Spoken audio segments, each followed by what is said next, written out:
नमस्कार, मेरा नाम है राजकीय वर्मा और आप देख रहे हैं रिपोर्टर जी। दोस्तों, वैश्विक बाजारों में डॉलर की मजबूती और अमेरिकी फेडरल रिजर्व की सतर्क नीतियों के बीच सोने के दामों में लगातार गिरावट दर्ज की जा रही है। ऐसे में आप सभी के मन में एक सवाल बार बार आ रहा होगा कि आखिरकार सोने के दाम किस स्तर तक नीचे गिरेंगे और क्या ये 1 लाख से नीचे आ सकते हैं। दोस्तों, 24 कैरेट सोने का भाव 10 ग्राम प्रति के लिए 1,23,420 के स्तर पर पहुंच गया है, जो एक सप्ताह से पहले के 1,26,032 रुपए से करीब 2.1% नीचे है। मल्टी कमोडिटी एक्सचेंज यानी MCX पर दिसंबर कॉन्ट्रैक्ट 1,21,000 रुपए के आसपास घूम रहा है, जबकि चांदी 1,43,000 रुपए प्रति किलो तक लुढ़क गया है। दोस्तों, ये गिरावट शादियों के मौसम में कस्टमर के लिए राहत ला सकती है, लेकिन क्या ये 1 लाख रुपए प्रति 10 ग्राम से नीचे धंस जाएगी? इस पर एक्सपर्ट्स का क्या मानना है और फिलहाल के हालात क्या कहते हैं? दोस्तों, ये सब जानने के लिए इस वीडियो को अंत तक जरूर देखें और हाँ, वीडियो पसंद आए तो इसे लाइक करें, ज्यादा से ज्यादा शेयर करना ना भूलें। दोस्तों, इस गिरावट की शुरुआत सितंबर 2025 से हुई, जब वैश्विक आर्थिक स्थिरता के संकेतों ने निवेशकों को इक्विटी और बॉन्ड्स की ओर मोड़ा। वर्ल्ड गोल्ड काउंसिल के अनुसार भारत में सोने की मांग अगस्त में 25% घटी थी, लेकिन अक्टूबर में 10% की रिकवरी हुई। फिर भी नवंबर में औसत मूल्य 1,25,954 रुपए रहने का अनुमान है, जो पिछले महीने के 1,29,447 रुपए से 2.9% कम है। डॉलर इंडेक्स 108 के ऊपर स्थिर होने से सोना महंगा हो गया और भारत में इंपोर्ट ड्यूटी 6% होने के बावजूद वैश्विक दबाव ने दामों को 1,15,000 रुपए के न्यूनतम स्तर पर रोका हुआ है। यदि ये ट्रेंड जारी रहा तो दिसंबर तक 1,30,724 रुपए का औसत देखने को मिल सकता है, लेकिन 1 लाख से नीचे जाने की संभावना ना के बराबर दिख रही है। एक्सपर्ट्स की नजरें अब फेड की 2025 नीतियों पर है। मॉर्निंग स्टॉक के मार्केट स्ट्रेटेजिस्ट जॉन मिल्स का अनुमान है कि यदि वैश्विक तनाव कम रहे तो सोने का भाव $1,820 प्रति औंस यानी लगभग 1,10,000 रुपए प्रति 10 ग्राम तक गिर सकता है। लेकिन यह 38 से 40% की भारी कटौती होगी, जो अभी दूर की कौड़ी लगती है। एक्सिस सिक्योरिटीज के अनुसार $3,136 प्रति औंस का सपोर्ट लेवल टूटा तो 1 लाख रुपए संभव है, लेकिन वर्तमान में 1,20,000 से 1,24,000 के बीच स्मेकन की उम्मीद है। बजाज फाइनेंस के पूर्वानुमान में 2025 के अंत तक 1,12,000 रुपए का टारगेट है, जबकि कुछ एक्सपर्ट्स 1 लाख पार जाने की भविष्यवाणी कर रहे हैं। कुल मिलाकर गिरावट अस्थायी लग रही है और जियोपॉलिटिक जोखिम बढ़ने पर उछाल आ सकता है। अब सवाल यह है कि क्या यह गिरावट लगातार जारी रहेगी? हालिया आंकड़े नकारात्मक संकेत दे रहे हैं। सितंबर अक्टूबर में सोने का भाव 1,30,000 से 1,23,000 रुपए तक यानी 5.4% गिरा, जो 2025 की सबसे तेज गिरावट है। रिजर्व बैंक ऑफ इंडिया के डेटा से पता चलता है कि भारत का सोना आयात सितंबर में 20 टन घटकर 50 टन रह गया, जो मांग में कमी दर्शाता है। मिडिल क्लास फैमिली पर इस गिरावट का असर दो धारी तलवार सा है। वर्ल्ड गोल्ड काउंसिल के सर्वे से पता चलता है कि भारत के 50% सोने की मांग मिडिल क्लास परिवार से आती है, जहां सोना शादियों और त्योहारों का अभिन्न हिस्सा है।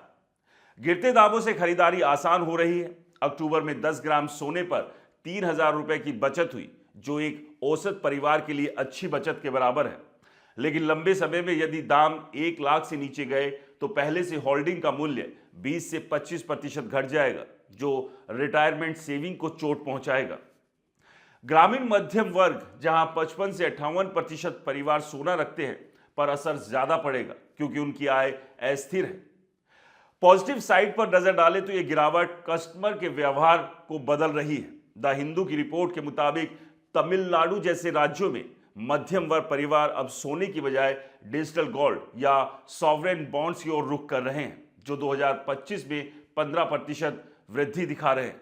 खरीदारी में 1.2% कीमत गिरावट पर 1.2% मांग बढ़ोतरी का फॉर्मूला काम कर रहा है, जिससे नवंबर दिसंबर में 10 से 15% ज्यादा बिक्री की उम्मीद है। दहेज और शादी के खर्चों में कमी से परिवारों की फाइनेंशियल बोझ हल्का हो रहा है। एक अनुमान है 4 से 8 गुना सालाना आय का बोझ अब 10 से 15% कम हो सकता है।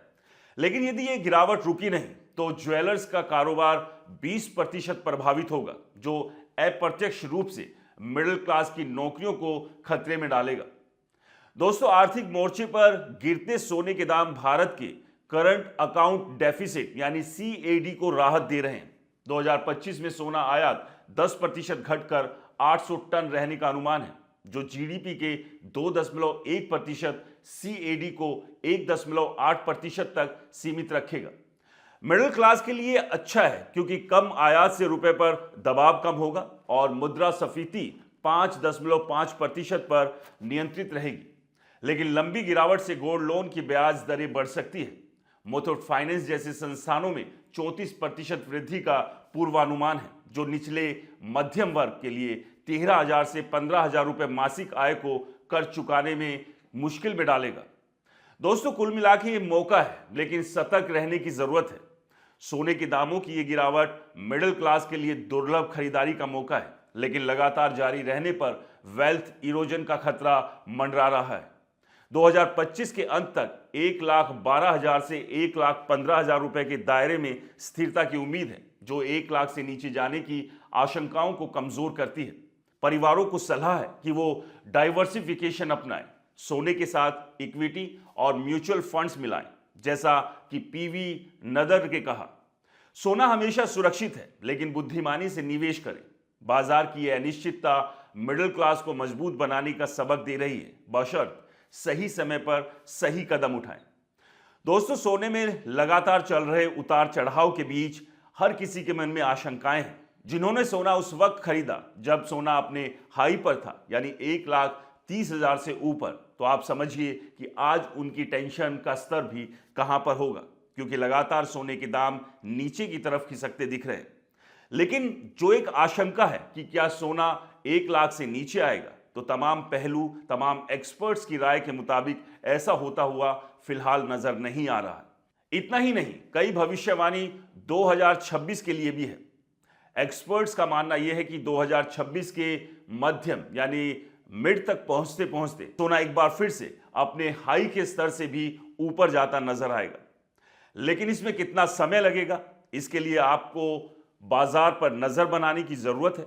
और सबसे बड़ी बात यह कि एक्सपर्ट्स का कहना भी है कि अगर सोने के दाम अभी जिस तरह से नीचे आ रहे हैं, तो ऐसे में खरीदारी सोच समझ कर करें और सिर्फ सोने में ही पैसा ना इन्वेस्ट करें, बाकी दूसरी जगह पर भी थोड़ा थोड़ा पैसा आप अपना जरूर लगाएं। और सबसे बड़ी बात यह, कोई भी इन्वेस्टमेंट करने से पहले अच्छे से 10 बार सोचें, मार्केट के व्यवहार को समझें, एक्सपर्ट्स की राय लें और उसके बाद ही अपनी मेहनत की कमाई को कहीं इन्वेस्ट करें।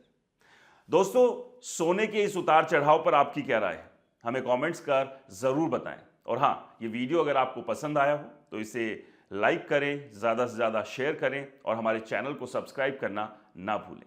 नमस्कार।